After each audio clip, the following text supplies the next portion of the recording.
All right, welcome back to Real Estate Team Builders.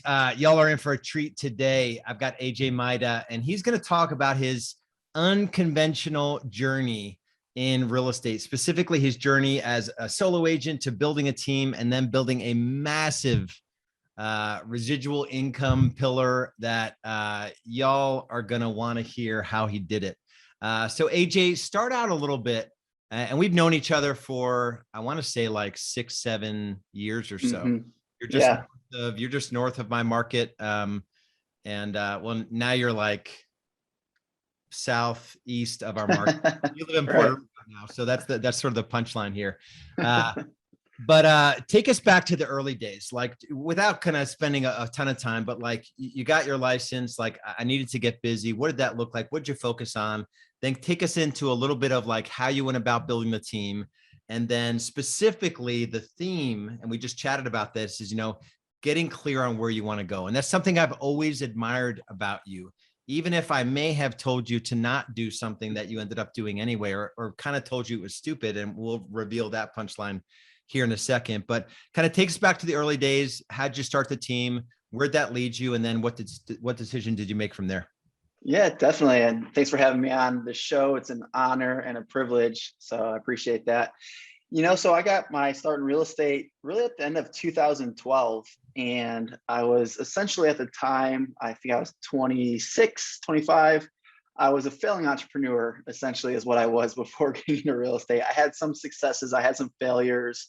Getting into real estate, I was running a painting company, and it was more like paint job to paint job, paycheck to paycheck.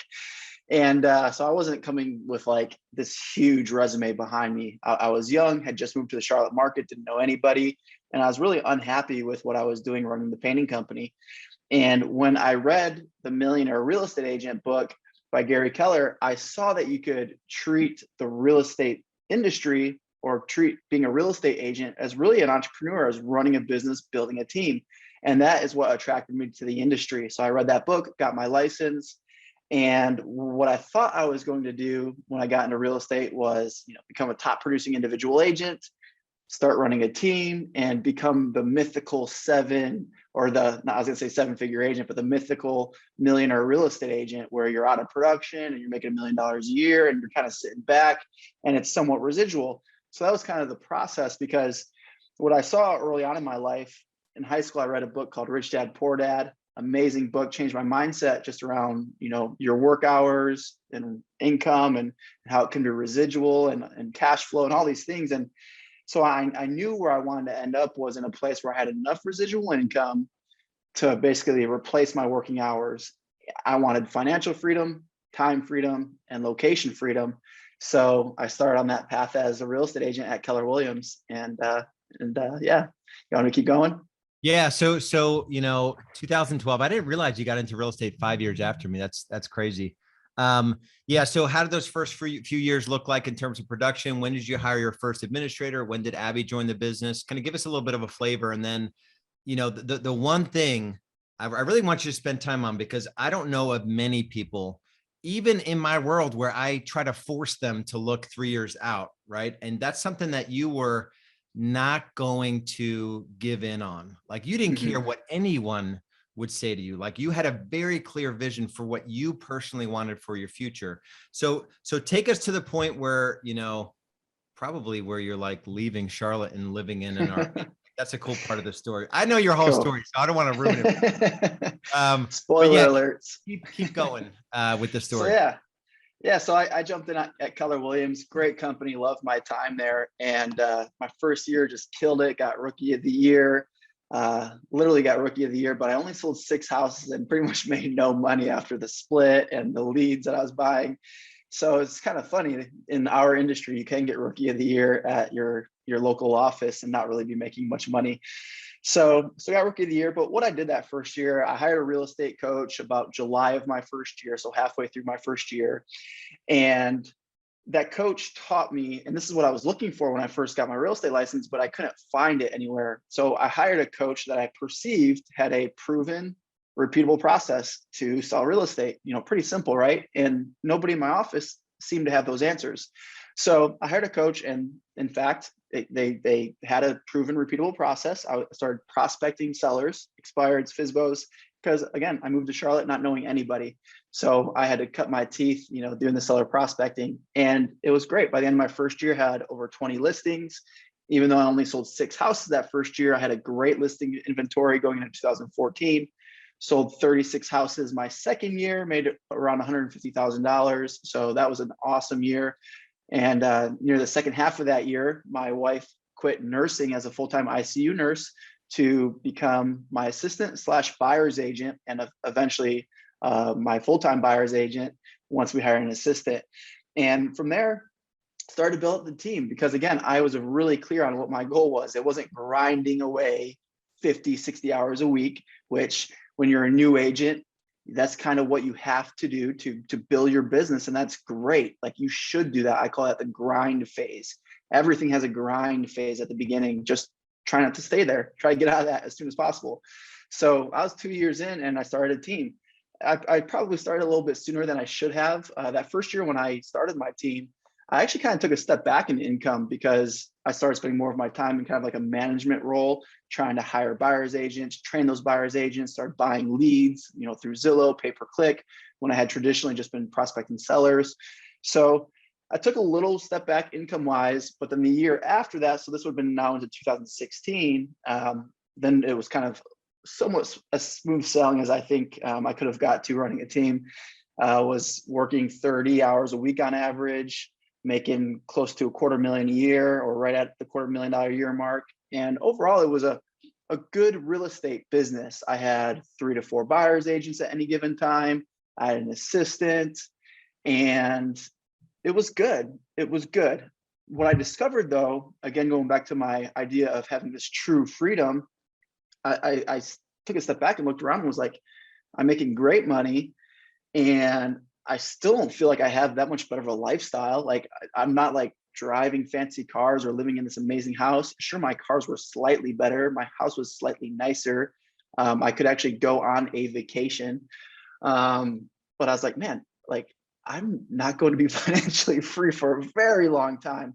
And my plan was to take the profits from selling real estate and stick that into real estate. And I was like, man, after running a real estate team, I don't have the time or the energy to invest in real estate.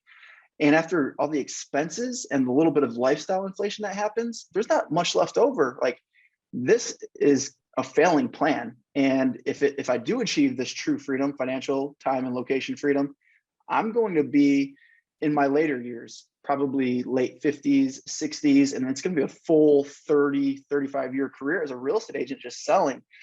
And I was like, man, this is a hard pill to swallow.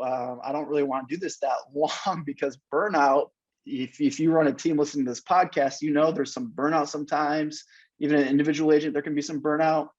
And I just was hoping that maybe there was a better way. And I found out that there was at the end of 2016. Yeah. And you just said something there that, and I don't know what, I want to ask you, and I've never asked you this question before. What was it? Why were you so motivated to find, because most people would look at where you are, like, what was this, like 30 years old, 30 to 31, right? Mm-hmm. I know you retired when you were 31. I know I've seen that video somewhere. Yeah.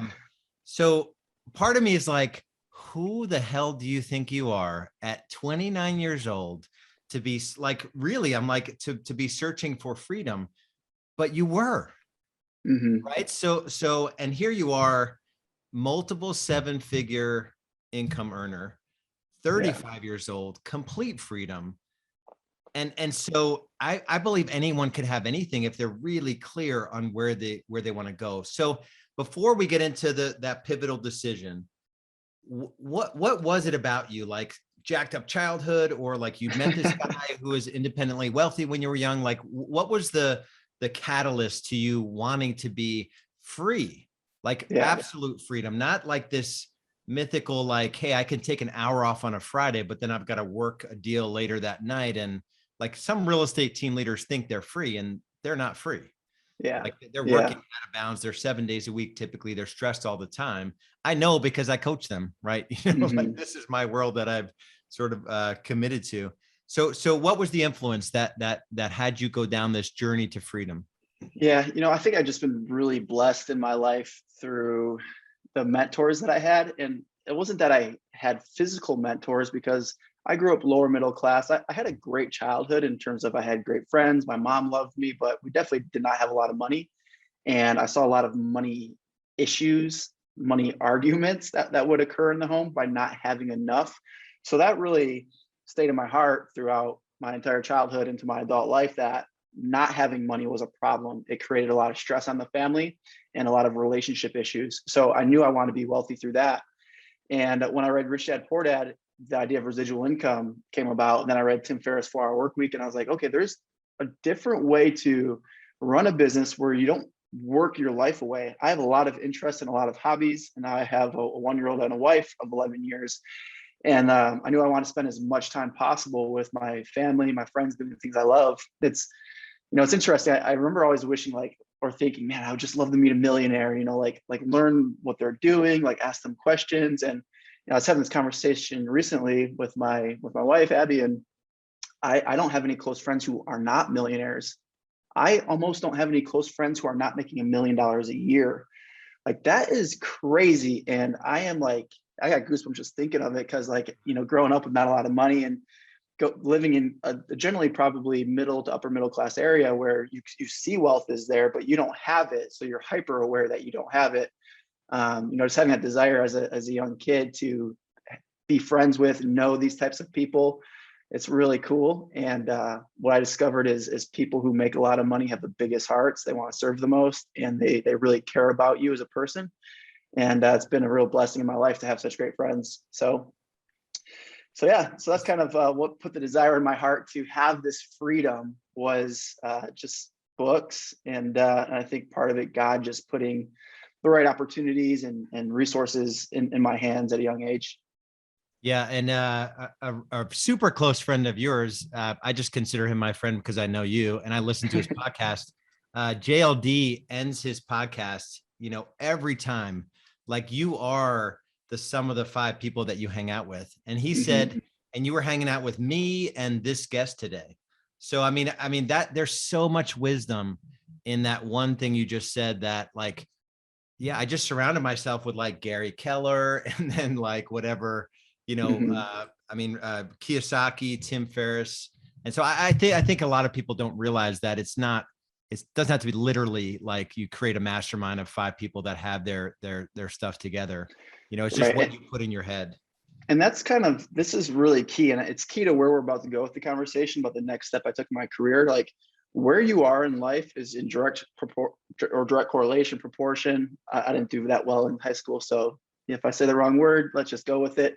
Like, direct relation, like who you surround yourself with is in direct relation to where you are in life. Like, I would not be great friends with Lars, great friends with John Lee doing some Entrepreneur on Fire, had I not read all these books, listened to all these podcasts, worked on myself, because I was not a person who they would want to hang out with 10 years ago. So you have to invest in yourself first, and then you get to level up in your relationships.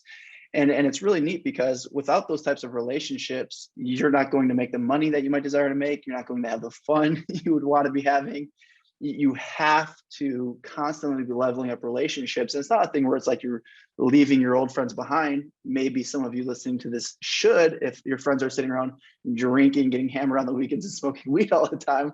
I had lots of friends like that in college. And so you just got to be very purposeful about who you surround yourself with. And that's what I love about what we're doing now, Lars, and with what we're building now, that the people we get to hang out with are just amazing people. Like, I'm inspired on a daily basis, encouraged, motivated by everybody. And I know for a fact I would not be where I am today without the people I've surrounded myself with. And it's cool that we get to invite people into our world now, where they get to probably level up maybe a little bit faster than they could have before, if at all. Because as a real estate agent, you're kind of on islands. Like, if you are connected, you're connected maybe people in your local real estate market. And if you do kind of do the coaching network at a national level and go to conferences and things like that, you're maybe networked at a higher level, But at the end of the day, you're still running your team separately. Like maybe you do a mastermind a week or a month, but they're like, it's just different. It's different. Like now we're doing life together. So it's pretty cool.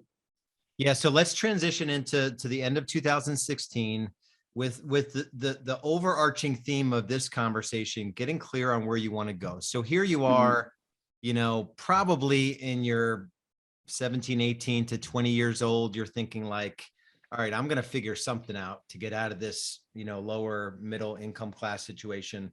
And so for a decade, you're probably thinking like, this paint thing doesn't feel like freedom or whatever thing but then you see the next thing and it's like, okay, real estate is going to be that's not the thing. It doesn't feel like freedom. Although getting to 250K clear, working 1,500 hours a year is the 1% of the 1% in real estate, but still there was a missing piece.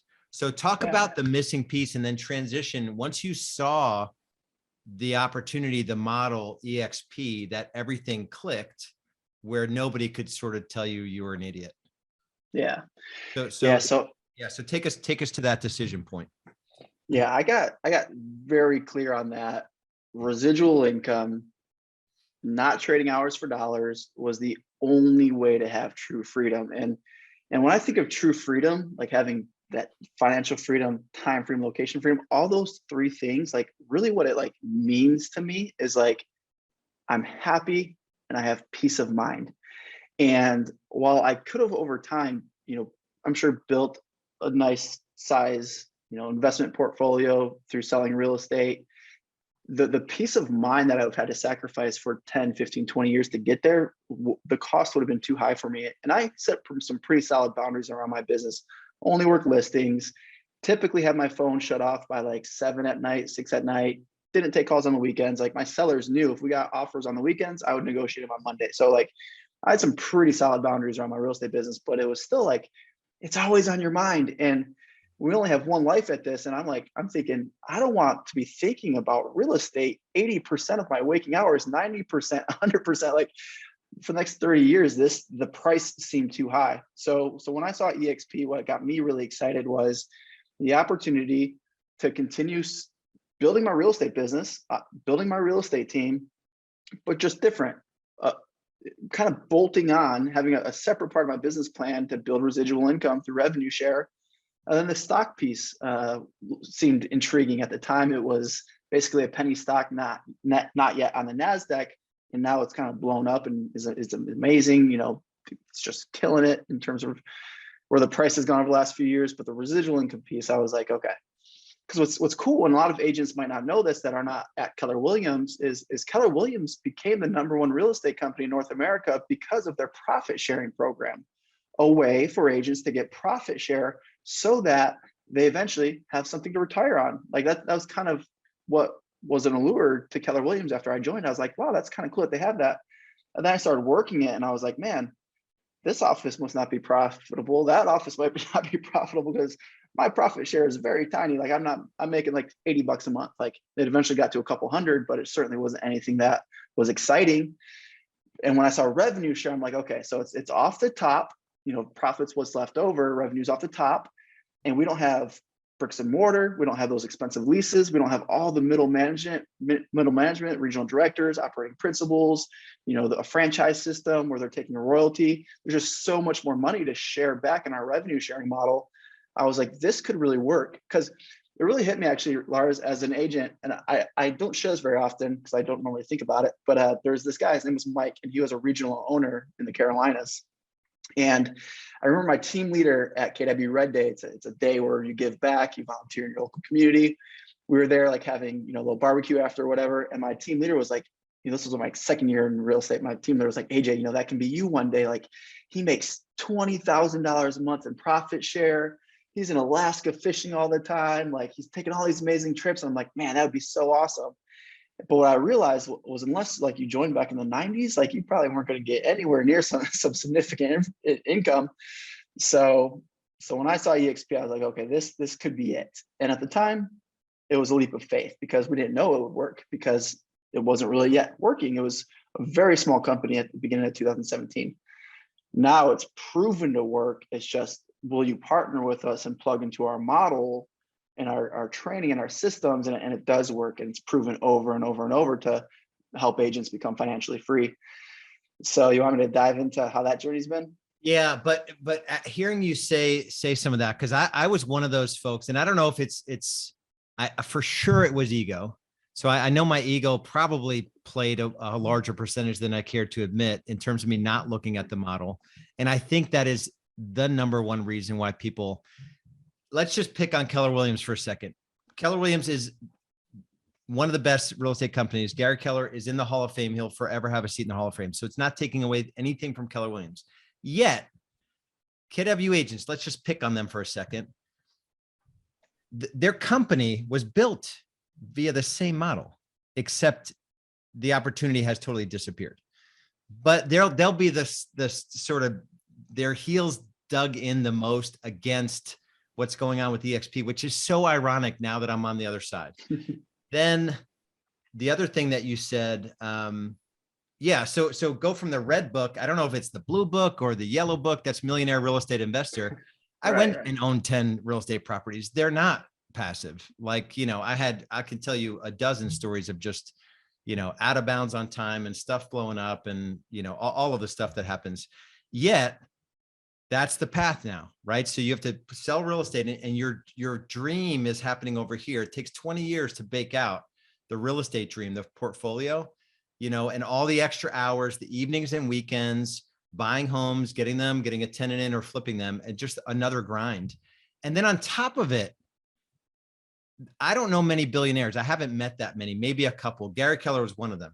Gary Keller is the king of revenue share, 6% off the top, not profit. He also does profit share, right? He has ownership, and he has agents under him. But just think about that. KW agents are like against revenue share, but they're totally fine giving 6% to Gary up to 3,000. So there's so many things. Once I realized all of that, and now I'm on the other side of it, so I need to sort of navigate these different objections, but I just wanted to touch on that. But yeah, so take us to early 2017, you get in, and maybe an abbreviated version, because if anyone's interested, you and I did an interview specifically on your EXP journey, so I can always tag them into that. But talk about like this vision of freedom and how did it go? And you said you built it alongside. How'd you divide up your time? Kind of take us through that a little bit.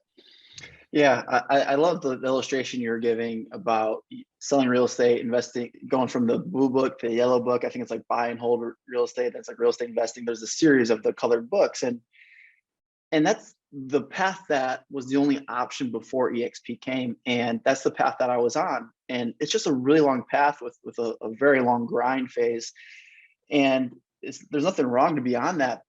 But if you're a smart business person, you just got to be open-minded to the option or the idea that there might just be a better solution. And EXP is that better solution. It's not for all agents, but all agents should be open-minded enough to at least talk to somebody at the company like Lars that can help walk them through what it means for them specifically to be at a company like EXP. Like, how could that look in their current business model?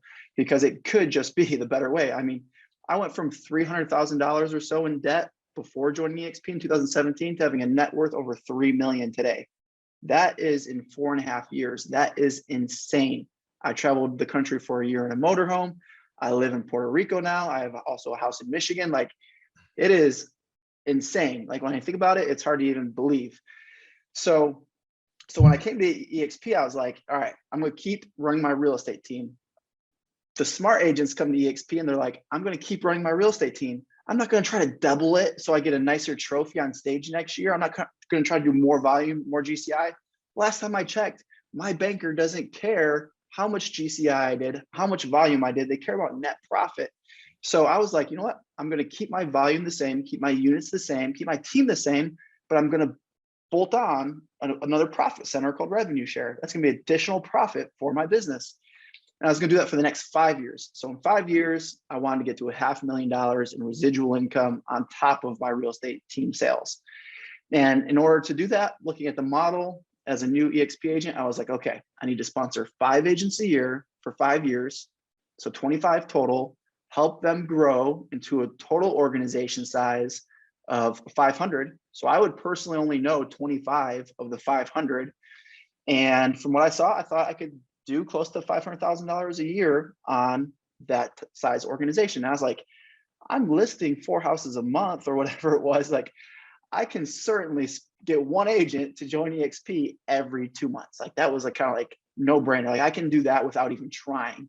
And what happened without even trying is in the first 18 months, I got 22 to sign up. I would say probably the first 10 to 15 was without trying. And then I had to try a little bit to get the 22 total. But what's cool is in just 18 months after joining, I had 22 agents that I personally brought into the company. Just like if you're building a real estate team, you're bringing in agents to your team. I brought in 22 in 18 months. They turned into a total organization size of 500 because we have a multi-tiered revenue sharing program similar to the profit share model at KW. And that month I earned $25,000 in residual income. I was now like that regional owner that I shared the story about, Mike, except I was making a little bit more than he was. And it only took me 18 months.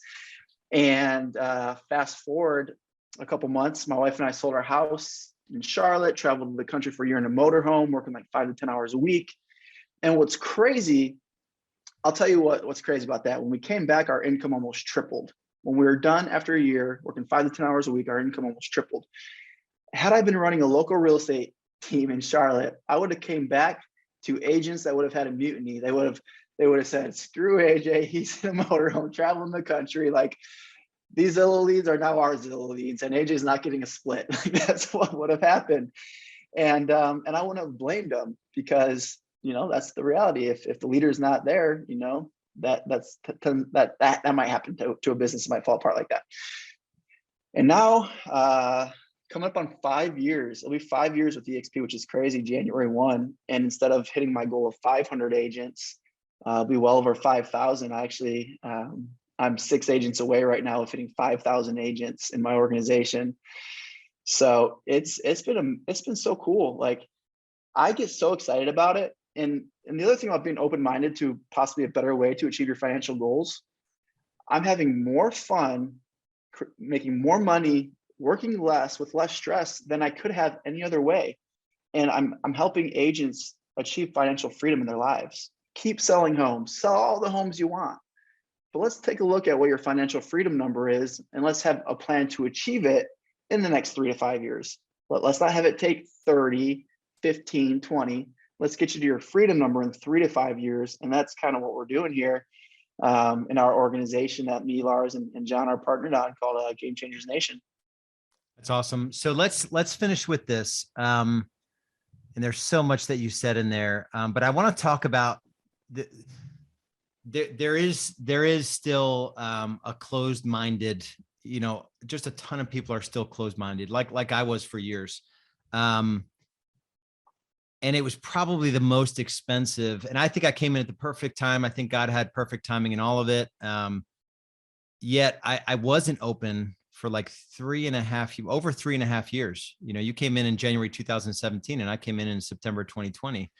What would you tell somebody, just like if you've made it this far and you're still listening after AJ dropped the EXP bomb, you guys already know, if you're listening, that I'm in EXP, so you're still listening. What advice would you give someone that's still closed off to it? Yeah. There's 2 groups of people, those that have never heard about it and those that have heard about it and still aren't here. So if you never heard about it, just be open-minded and take a look at it. But for this audience, most of you have heard about it because you're following Lars, one of the top, if not the top coach for teams and brokerages in the country. And the reason why you probably just had either that initial reaction to EXP, or maybe you think you've seen it, but you're still not here, you've probably just talked to the wrong people, or you haven't really looked at it yet.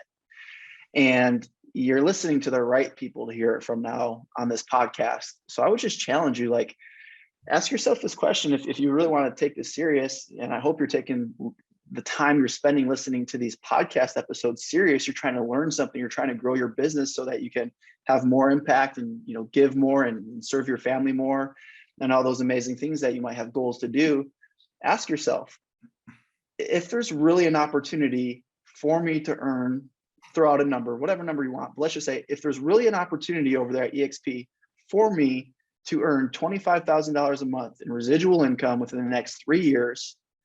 And it's not going to cause my personal production to suffer. I'm not going to have to scale back my team. I can do everything else the same, except put in about 5 hours a week and building this residual income stream. If that was possible, would I be open to it? If that was possible, what would that look like?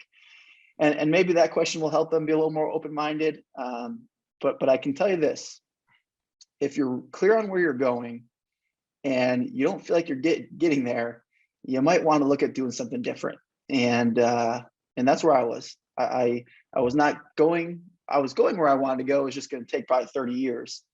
And I like to snowboard. I like to do a lot of very active things that may not go that well when I'm 70, so I wanted to spend 3 months in Breckenridge, Colorado, like I did 2 years ago, snowboarding almost every day while I was still young. If I break a leg, I'll heal relatively quicker, So you just gotta be clear on where you want to go and just ask yourself some real honest questions, because what we're about here, we're about freedom, we're about impact, and not so much about just getting that big trophy to walk across the stage. We're looking, how can we impact our families, our communities? And man, it's been so fun. Yeah, I could talk about it forever. And I'll just end with this, after, working with AJ for a couple of years in his business, and then, he pivoted and really achieved his vision for his life. It wasn't my vision. It's not, at the time, it wasn't part of Real Estate B School. So I didn't understand it at all. I was one of the people that were closed off 100%. So if you're like I was, like, what, 16, 17 months ago, some of 2020, I was looking at you and still sort of wondering, like, man, scratching my head, like, am I going to miss like the only disruptive thing that might happen to our industry in my lifetime? Am I really going to sit on the sidelines of this thing? If that's you, you have got to slow down and realize it's just a brokerage. It's a brokerage that's on a platform that is just like every other sort of cloud-based company that is taking their industry by storm. It's just happening in the real estate industry. It's proven already. We're not blazing any trails anymore at EXP if you come over, but you need to slow down and really study it with someone you trust. Selfishly, that should be me, because then AJ can help us all get together and come in and partner in his group. But yeah, just slow down, reach out to someone that you trust. Just check me out on Messenger. I still check my own Facebook Messenger. AJ, I have learned a lot from you, in the last little while. I think God had a perfect plan with the timing of us getting together. I just think it was, it's just awesome. And to be able to learn, I had this, what's the right word for it? I thought you had to work hard to do a couple of things, to make money and to have impact. Like I thought not necessarily grind, but I just saw it a very, very different way. And you have just opened my eyes up to, like, I can have more impact. That's the crazy thing. The impact that you can have with 5 agents, if you're still living in Lake Norman, North Carolina, mm-hmm. What kind of impact is that? It's great because it's 5 agents, right? Now you can sort of feed into them, but you went from 5 to 500 to 5,000. Now you're literally impacting 5,000 plus agents, and more than that, because you're getting on stages that are bigger than even 5,000. So you just got to slow down, just cool off a little bit. If an emotion rises up in you when people start talking about EXP, then you for sure know you need to just take a deep breath and just calm down for a second. And I needed to tell myself that, as I was studying it with John and AJ, September 2020. So much love, everybody. AJ, I appreciate you, brother, your leadership, and just being able to learn from you, kind of switching the table a little bit. The student becomes the teacher becomes the student. And I think we're going to do a lot of great things together. So I love you, brother. Likewise, my friend. All right, be good.